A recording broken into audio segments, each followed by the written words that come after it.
Fam, back at you with another analysis video, this time of some shit the New York Times spewed out. Unsurprising. It is what it is, given the publication is, pick your favorite word, right? So don't forget to check me out on BitChute for when or if I do get banned. The channel name is the same here on YouTube as it is on BitChute. So this article officially is titled, "Don't Go Down the Rabbit Hole" by Charlie Warzel. So he begins, "For an academic, Michael Caulfield has an odd request. Stop overthinking what you see online." Oh, maybe stop thinking at all? Is that what you meant? Mr. Caulfield, a digital literacy expert. Again, these papers are rife with these made-up titles that people who actually don't provide any value get assigned to them by people who they, for some reason, want to receive a pat on the back from and that others take seriously. Again, I'm not sure as to why.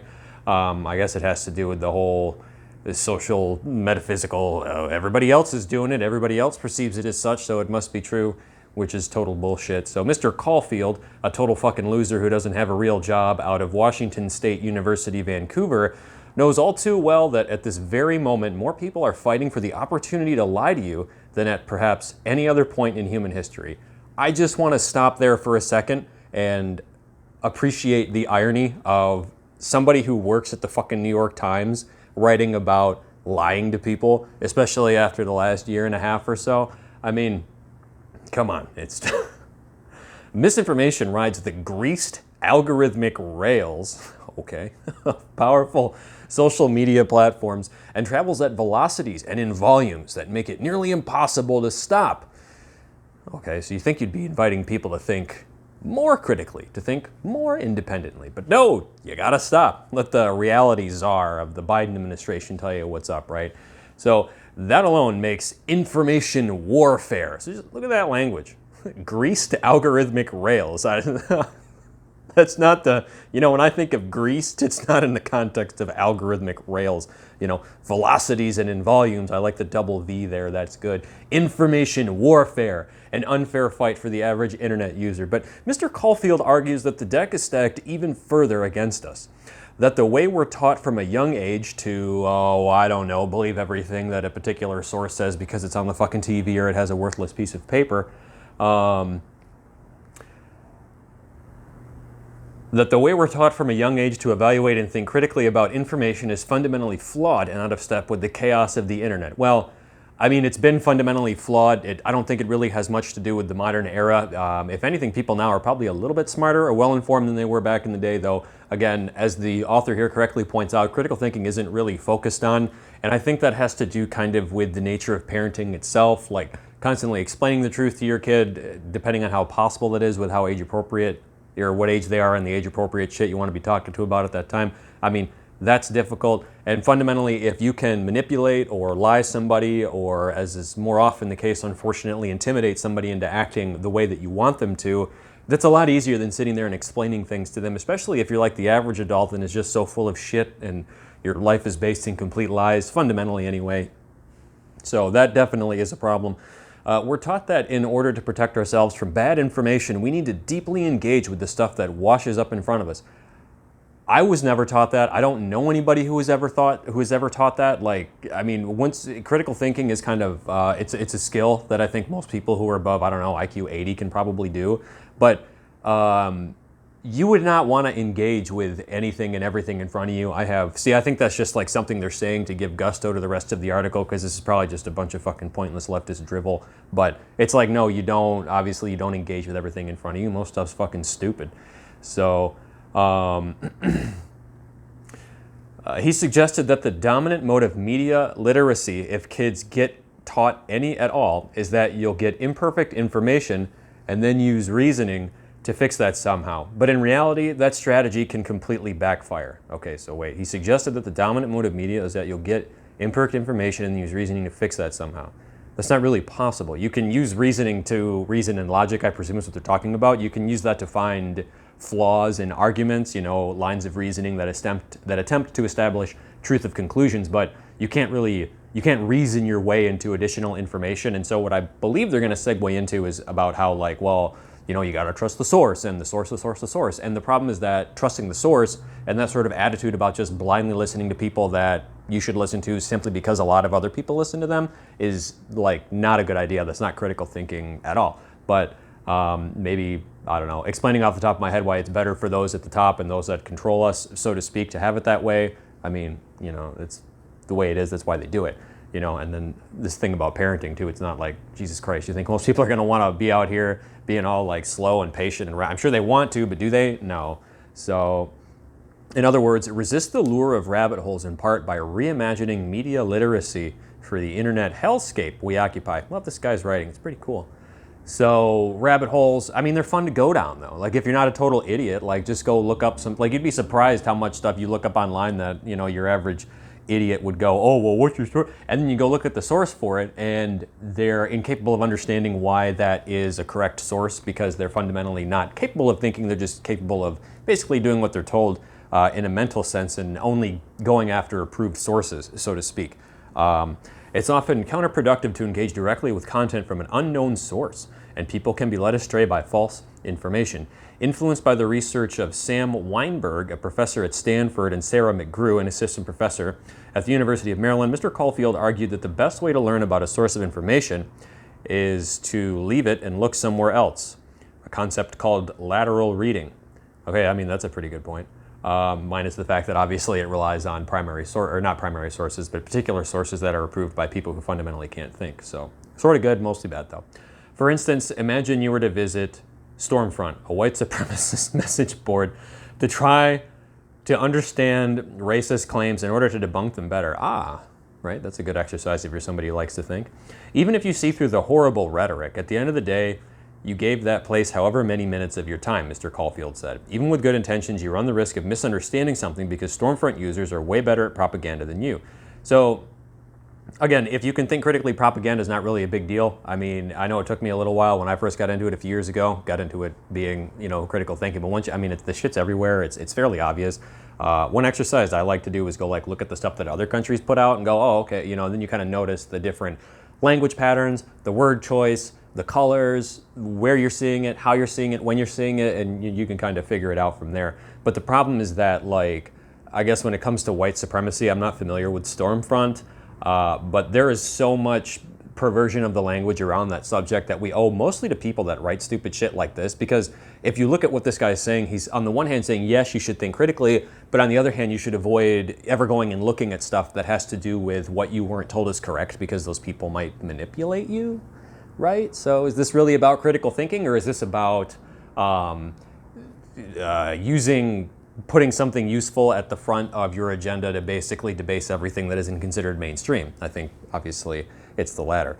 So you won't get less racist reading Stormfront critically, but you might be overloaded by information and overwhelmed. Well, and that's the thing, is another inconsistency among this leftist actual hellscape of belief is that, you know, it would be impossible functionally for any person in the United States who is white to become less racist, because by being a member of the oppressive class of the dominant ethnic group, i.e. white people, you are simply racist. I mean, you could sit and watch paint dry on a fucking wall, you'd be racist for doing that. So, you know, it's like, I hope the inconsistencies are as obvious to you probably critical thinkers as they are to me right now, because this is just fucking stupid. I wish I could have, I was gonna say, I wish I had a job where I just got paid like $50,000 a year to spew bullshit. But then I thought, wow, what a terrible fucking existence that would be overall, right? So our current information crisis, Mr. Caulfield argues, is an attention crisis.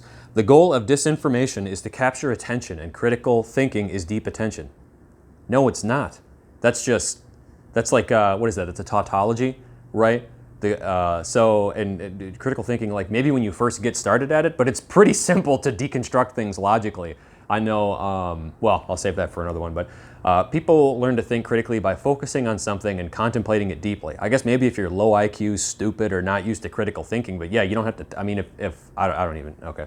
To follow the information's logic and the inconsistencies, yeah, like I was talking about. That is not a feat of cognitive, like, awesomeness, I guess. Maybe it is.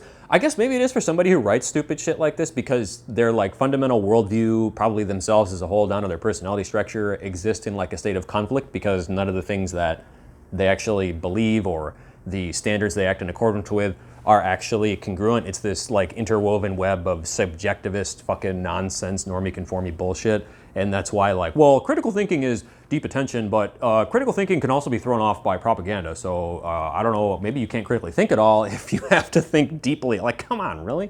Maybe learn a little bit, think a little bit, man. You know, that natural human mindset is a liability in an attention economy. That's a cool word, cool phrase. It allows grifters, conspiracy theorists, trolls, and savvy attention hijackers to take advantage of us and steal our focus. Yeah, because we're all just these fucking blobs that have no control over where we look or how we think or what we pay attention to. It's like, ooh, shiny, fuck, oh, is that, you know, it's fucking ridiculous. So whenever you give your attention to a bad actor, you allow them to steal your attention from better treatments of an issue and give them the opportunity to warp your perspective. I guess I could see what they're saying, kind of like how if you go to college for 4 years and you just kind of zone out while these leftist communist teachers are droning on about the bullshit awesomeness of leftism that they misconstrue, mostly because they operate in effectively what I view as a pyramid scheme. But when you are just kind of passively listening to something, it's going mainline right into your straight unconscious rather. And maybe that's what he's talking about, I guess, but it's like, I don't know, I've watched Richard Spencer talk before. Am I like swooned to his side because he's good at talking and like kind of edgy? No. Maybe if a person is like that, I mean, does it really matter if one day they're over here and one day they're over? I mean, who gives a fuck, right? So one way to combat this dynamic is to change how we teach media literacy. Internet users need to learn that our attention is a scarce commodity that is to be spent widely. Yeah, most of us already know that. Like, I don't know if you've noticed how I've been making videos for like a year and I'm not like fucking famous yet. So yeah, people already know that attention is scarce. That's why so many of us do different things to try and get your attention, because there's only so much shit. You know, we got a finite number of hours a day to pay attention to. So it's not as if folks don't know that it's a scarce commodity. And if you don't know that your own attention and your own focus is a scarce commodity, I scarcely think that, you know, you should be focusing on fucking like critical thinking as like your mainstay, especially if it pertains to some sort of political ideology crap you shouldn't even be messing with because you're fundamentally invalid, I suppose.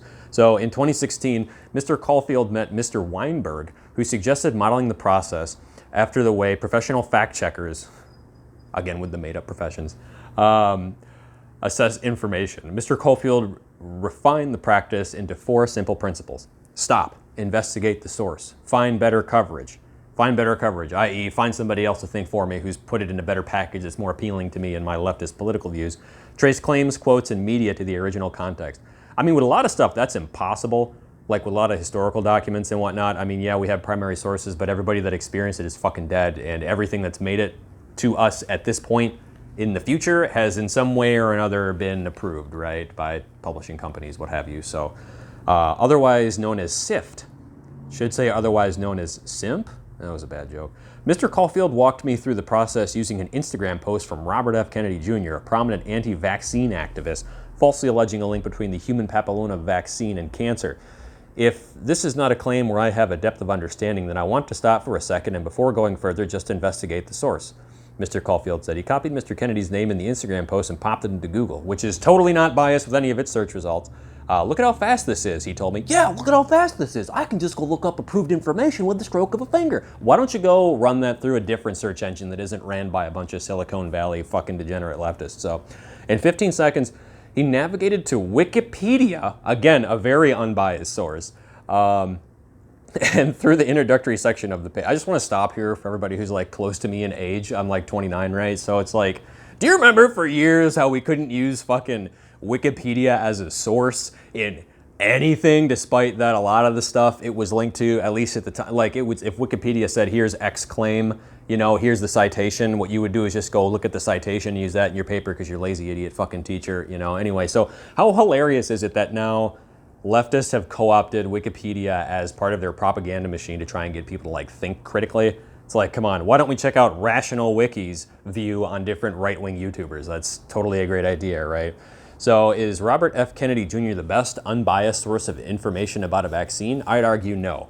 And that's good enough to know we should probably just move on. Okay, well, I mean, that's kind of like a classical straw man. I'm not very familiar on the HPV vaccine, but I do remember reading a number of years ago, not from some hokey fuckknuckle on Instagram, but just in general how there was, you know, a little bit of funniness going on with the whole HPV vaccine. You know what a great way to avoid getting HPV is that doesn't involve putting unnecessary substances in your body? You could just not be a slut. I mean, can we do that? Or do we have to, inject ourselves? Gotta get your, when are we gonna have AIDS vaccines? It's like, Jesus, He probed deeper into the method to find better coverage by copying the main claim in Mr. Kennedy's post and pasting that into a Google search.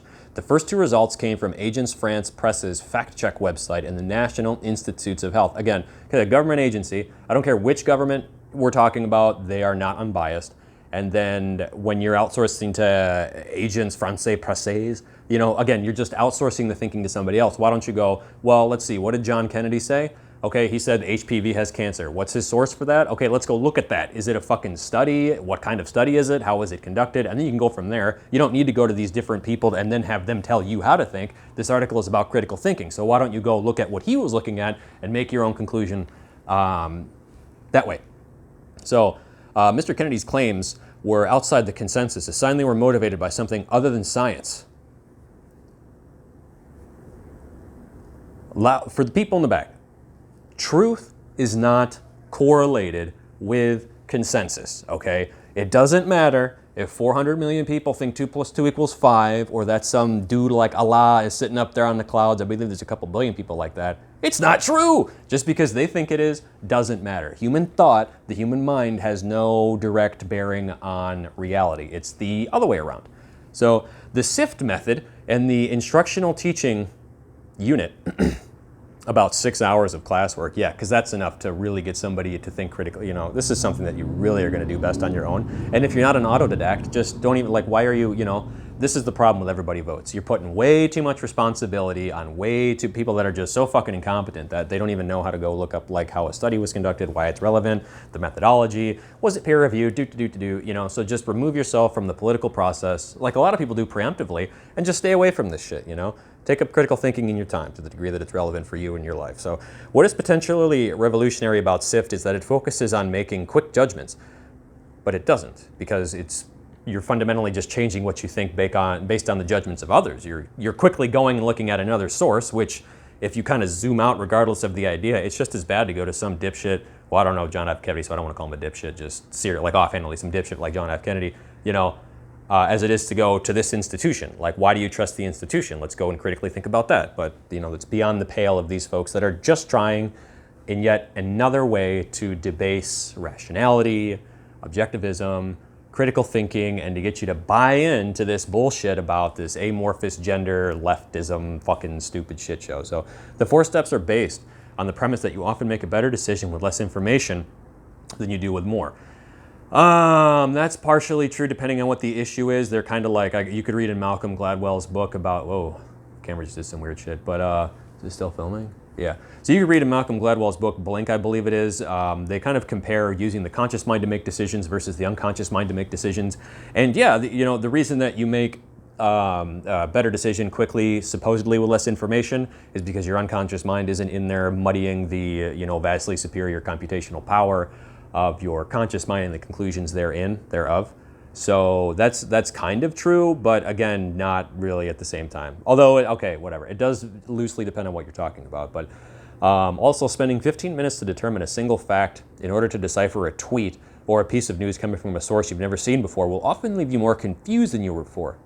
Yeah, that's probably because you're fundamentally not employing any substantive methodology of critical thinking in your life. So it's well, this source said this, but this source said this, and they're of equal veracity professionally, so what do I do?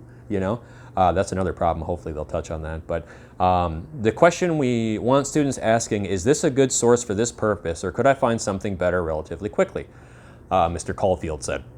I've seen in the classroom where a student finds a great answer in 3 minutes, but then keeps going and ends up won over by bad information. Again, this is bad information in his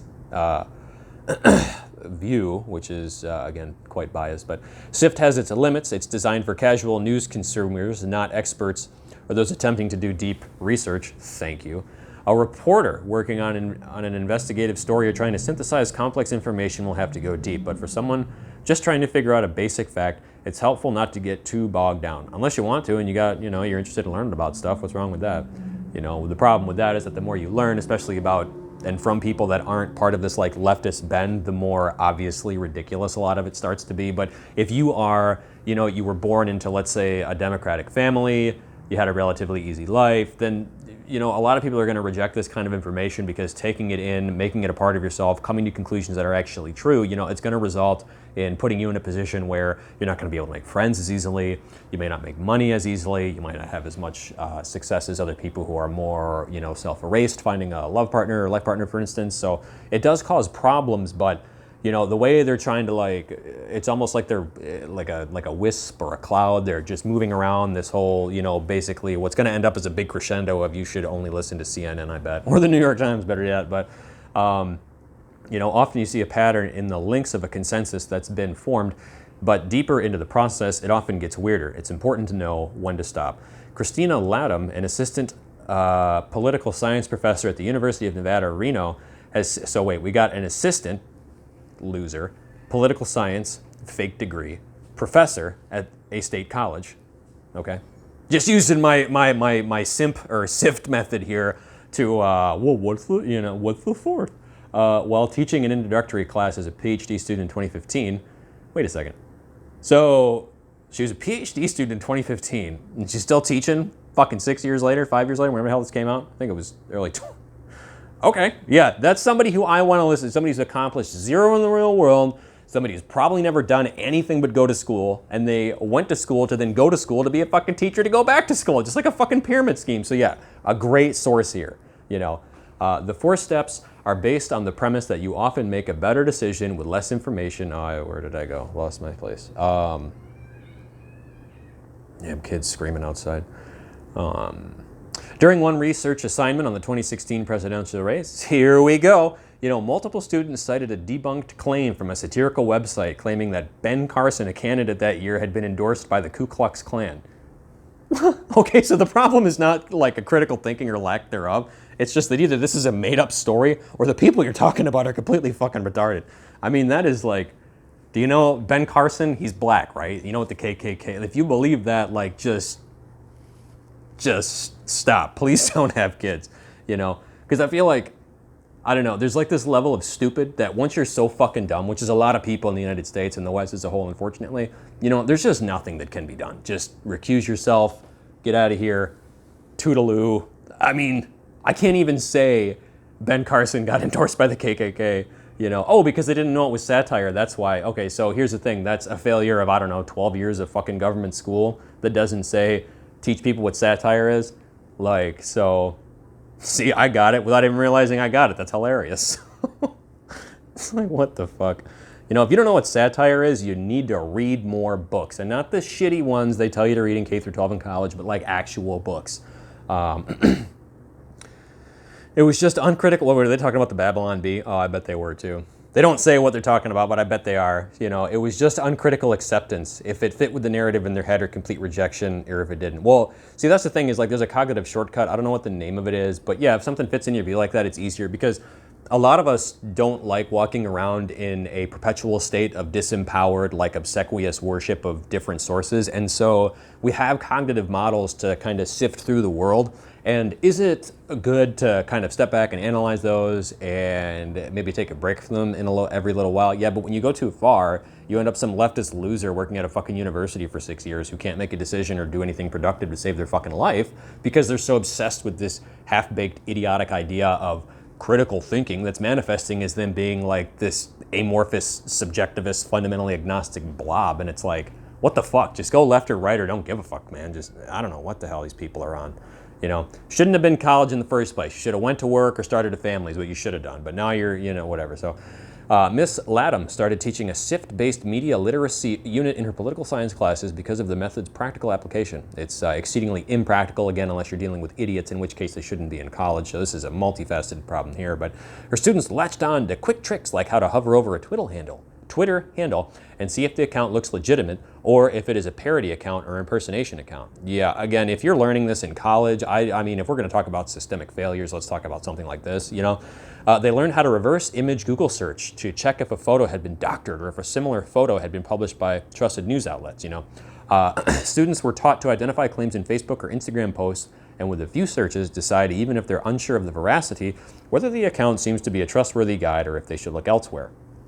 Okay, so again, critical thinking isn't very much involved in doing something like that. If you're just going from one source to another, A lot of the times what makes these quote-unquote sources so great is not a particular style of investigation or a particular methodology of study, but just the fact that other people approve of them, particularly, a very small group of elitist academics that, are the gatekeepers to legitimacy or not, and that is not critical thinking at all. That's being a fucking slave to propaganda. So the goal isn't to make political judgments or talk students out of a particular point of view. Yeah, it totally is, actually. But to try to get them to understand the context of a source of information and make decisions about its credibility. The course is not precious about overly academic sources either. Yeah, my fucking ass it's not. The students are confused when I tell them to try and trace something down with a quick Wikipedia search because they've been told not to do it. Hey, she said, not for research papers, but if you're trying to find out if a site is legitimate or if somebody has a history as a conspiracy theorist, you show them how to follow the page's citation. It's quick and effective, which means it's more likely to be used. Yeah, hey, that's what I said. Great. Hey, do I get a fucking political science honorary master's degree for doing the same trick as this fucking loser? A journalist who can be a bit of a snob about research methods, okay? It makes me anxious to type this advice. Use Wikipedia for quick guidance. You forgot about rational wiki, dickhead. Spend less time torturing yourself with complex primary sources. Yeah, don't think for yourself. Don't look into it at all. Just, have other people tell you how to think. That's totally critical thinking. Very independent and unconformist of you to do so. As a part of my brain hears this and reflexively worries these methods could be exploited by conspiracy theorists. You know what debases conspiracy theorists? Funnily enough, critical thinking. The problem is that what also debases leftist loser hacks like this fuckwit? Critical thinking. So that's why they have to dance around it with this. Well, you want to think critically, and here's this methodology, but actually just use these sources, and we're just going to teach you how to find which sources are good and which are bad, not actually determine what truth and falsehood is. So, you know what? By the way, in case I forget at some point in the future, I keep looking at the fucking camera and leaning in because I can't see the timer because I don't have any contacts and it's pain whatever. So just wanted, because I was thinking like, man, maybe like 3 years from now I'll be wondering like, why the fuck do I keep derping at this? So anyway, think about YouTube conspiracy theories or many QAnon or anti-vaccine influences. Their tactic, as Mr. Caulfield noted, is to flatter viewers while overloading them with 3-hour videos laced with debunked claims and pseudoscience as well as legitimate information. This paints a picture. And I know I just talked about people being stupid, but supposedly we're talking about academics here. Like, it just paints a picture. I'm thinking about some fat fucking neckbeard, just with like pizza fucking I don't know, what are they called? Pepperoni on his shirt and just a bunch of empty jugs of Mountain Dew. Like, oh, I just found the Alex Jones show and I'm hooked for life. And now what the fuck are they doing out there? Okay, anyway, jumping around all sorts of crazy stuff. Until 20 seconds ago, you'd never thought about, say, race and IQ. But now, I knew it! But now suddenly somebody is treating you like an expert. It's flattering your intellect, and so you engage, but you really don't stand a chance. Yeah, the whole race and IQ thing, as far as I understand, again, from an actual critical thought standpoint, there's a shitload of quote-unquote accurate or good things to say about that. I don't think it's any mystery that, say, the West and China have high IQs and are decently nice places to live, minus the rampant authoritarianism, especially, in the aftermath of COVID, and why, I don't know, warm places like Africa, South America, Northern South America, Central America, they're all kind of dumb, and their countries socioeconomically, you can even go look at videos people from those countries make. I know my shit's not awesome, but it's not, you can tell there's not a lot of fucking intellect going on there, not a lot of doodly-doo going on in between those old ears. And it's not that they're inferior because of that, but to pretend like race and IQ and those other things, IQ in general, regardless of race, for instance, has nothing to do with different socioeconomic outcomes, as we're talking about critical thinking, no less, is just so fucking irresponsible. Because it's like, if you sit there and look at an IQ 85 white person and a black person, they're probably going to end up the same socioeconomically. If you take an IQ 130 black person and an IQ 130 white person, they'll probably end up about the same. So that's where it's at, but that sort of flies in the face of this whole oppressee fucking communist manifesto bullshit that we're dealing with now, which is manifesting itself very deftly in a very obsequious fashion by this author. So if you're still watching now, thanks.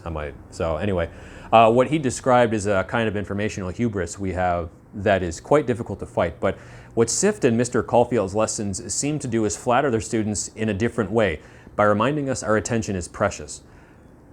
Okay, the goal of SIFT isn't to be the arbiter of truth, but to instill a reflex that asks if something is worth one's time. I like that. And to turn away if not. I also like that too, but that isn't the goal of SIFT, really. They're saying that but the goal of SIFT is to get you to, you know, gravitate towards sources like NYT, CNN, MSNBC, fucking Wikipedia. You know, the goal of SIFT, so SIFT obviously would not be the arbiter of truth. Yeah, the arbiter of truth is reason and logic and the scientific method to a lesser extent. So we already have it. It's pretty straightforward, but the implications, especially for douchebags like this that have make-believe jobs, are pretty rampant, which is why they write horse shit like this. Is this almost fucking over? I'm gonna skip this paragraph. Okay, SIFT is not an antidote to misinformation. Poor media literacy is just one component of a broader problem that includes more culpable actors like politicians, platforms, and conspiracy peddlers. Wrong. More culpable actors like parents, teachers, and preachers. Not like conspiracy peddlers. What the fuck, man?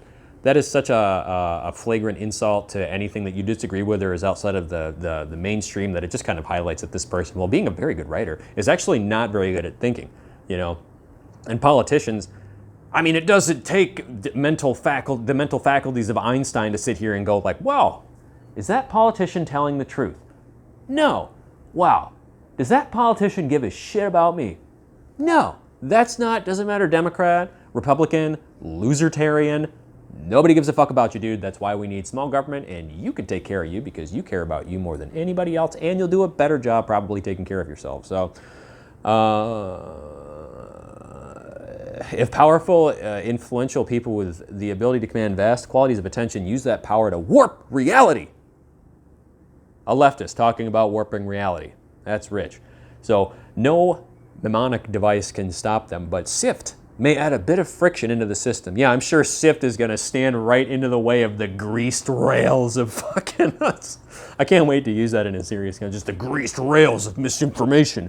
You know, so that's what I think of, you know. But right now we are taking the scarcest, most valuable resource we have, our attention, and we're using it to try to repair the horribly broken information ecosystem. These people make up the most fucked up terms for shit.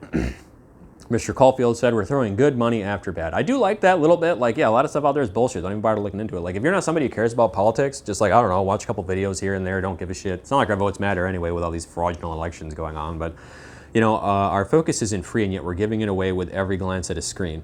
But it doesn't have, no, we're not giving it away. We all know that we all get great little hits of dopamine when we look at these fucking screens. So it's not like we're giving it away for free now, Mr. McCaulfield, with you and your academic fucking fancy pants bullshit. Whoops, I really just lost my place there. Oh, it's over, thank God. Yeah, so, I don't know, I guess, is SIFT like a mildly useful way to like, I guess, figure out whether or not a source is good or not? Yeah, sure, I guess. But when you go and you start kind of systemically looking at the web of bullshit that leftists peddle, that we're taught through the horrendous government education systems throughout the West, and I guess I would say all over the world, you know, it'll become more clear to you as to why they're sitting here talking about why sources matter and not actually critical thinking. Actually, critical thinking, it really doesn't matter what your political bend is. If you start to critically think, it is going to change your life a lot. It's going to put you face to face with a lot of really uncomfortable shit you probably don't deal with, and so you're just going to pop back into your little safety bubble of stupidity and ignorance. Rely on dipshits like this faggot from the New York Times to tell you how to pick which sources are good, and then pretend like you critically think. So, like I say, if you do want to get into critical thinking, it's great, but be advised that from the personal to the political, from the deepest to the farthest reaches of the externality, it will fucking change you. In my case, I'd say it was totally worth it, not without its struggles, and I suggest you look into it as well. And of course, as always, thank you very much for watching, especially if you made it this far, man. You're fucking awesome, right? So, see you later.